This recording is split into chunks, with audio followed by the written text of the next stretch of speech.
Vous connaissez cette sensation étrange quand vous quittez la salle de cinéma de n'avoir rien compris à ce qui vient de se passer devant vos yeux? Parce que moi, oui, et c'est ce qui vient de m'arriver aujourd'hui avec Titane, le dernier film de Julia Ducournau. Mais alors, pourquoi on en entend parler de partout? Et en réalité, est-ce que cet engouement médiatique autour du film serait pas un énorme coup de pub déguisé? Eh bien, c'est ce que je vous propose de découvrir aujourd'hui dans cette critique.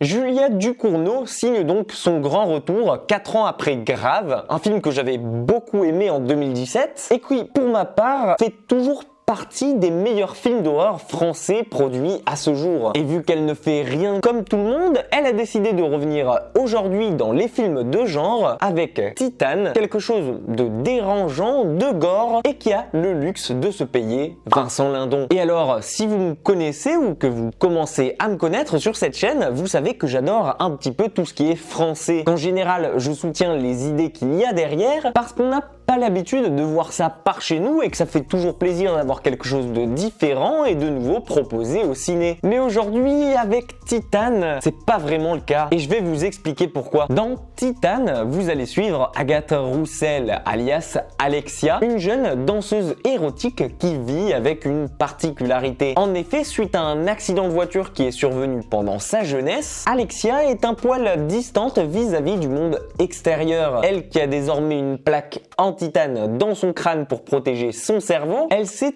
toujours plus ou moins comportée bizarrement depuis ce jour-là. Et c'est après un showcase lors duquel elle effectue une performance érotique sur une voiture qu'elle se fait suivre par un fan un peu trop insistant et que tout va basculer. Le fan en question, refusant de la laisser partir, vient à l'embrasser de force et c'est alors que tout bascule pour elle et qu'elle le tue d'un seul coup en lui plantant à l'intérieur de son oreille sa broche à cheveux. Mais après avoir complètement vrillé, Alexia ne va pas s'arrêter là. Et elle va d'ailleurs commettre une série de meurtres, tous plus bizarres les uns que les autres, avant de s'évanouir dans la nature et de réapparaître sous des traits masculins pour se faire passer pour le fils de Vincent Lindon. Oui, je sais, alors dit comme ça, c'est assez bizarre. Et rassurez-vous, pour moi ça l'était aussi. Mais je vais quand même vous donner quelques infos supplémentaires. En effet, après le quintuple meurtre dont elle est responsable, Alexia décide de disparaître. Et c'est en voyant les infos qu'elle apprend qu'un enfant qui a disparu il y a 10 ans déjà est toujours recherché par ses parents. Une aubaine pour elle, vu qu'elle lui ressemble un peu, elle décide alors de teindre ses cheveux, de les couper, de se casser le nez et de se strapper le corps afin qu'on ne distingue pas qu'il s'agit en réalité d'une fille. Et elle va donc aller jouer les fils de substitution auprès de Vincent Lindon, un homme désemparé qui refuse d'admettre la mort de son fils et qui est persuadé de l'avoir retrouvé en elle. Et si vous trouviez son scénario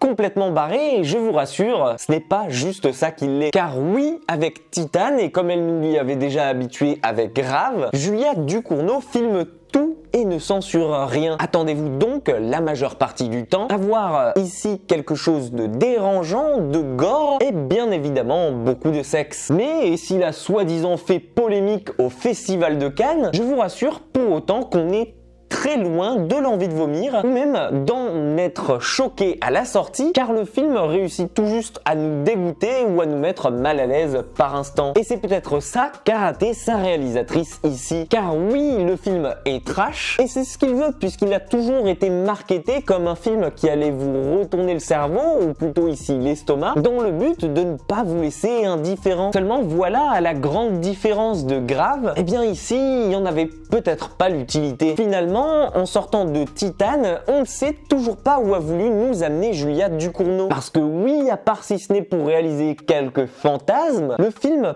part dans tous les sens avec en tête la volonté d'être trash et d'être gore juste pour clamer qu'il l'est. Et en réalité, on aurait très bien pu faire sans. Ce qui fait qu'au final, on en ressort avec un goût amer en bouche sans avoir pu en tirer quelque chose et en l'oubliant très vite. Et mis à part la prestation d'Agathe Roussel dans le rôle principal et qui, j'en suis sûr, devrait taper à l'œil dans plusieurs réalisateurs, sachant surtout qu'il s'agit de son premier rôle, ou bien encore la présence appréciée de Vincent Lindon ici dans un registre différent de ce qu'on a l'habitude de lui associer, et bien malheureusement il en ressort pas grand chose de ce Titane, si ce n'est une ambiance sonore et visuelle qui est totalement desservie par son scénario. Si je n'ai donc que un conseil à vous donner aujourd'hui, et c'est assez rare que ça m'arrive sur cette chaîne, fuyez Titane et préférez donc voir Désigné coupable qui vous donnera moins l'impression d'avoir perdu votre temps. Si vous n'avez pas eu la chance de pouvoir le faire avant, ou bien que vous êtes allé vous-même vous faire votre propre avis dessus, n'hésitez pas à venir me voir en commentaire et me dire ce que vous en avez pensé. J'ai hâte de savoir s'il y en a parmi vous qui ont pu l'apprécier. Pensez à partager la vidéo si elle vous a plu, et si vous voulez éviter à vos amis de perdre 1h40 ce week-end, pensez aussi à vous abonner à la chaîne pour ne rien manquer. Prenez soin de vous et comme d'habitude, nous on se dit à très vite pour une toute nouvelle critique.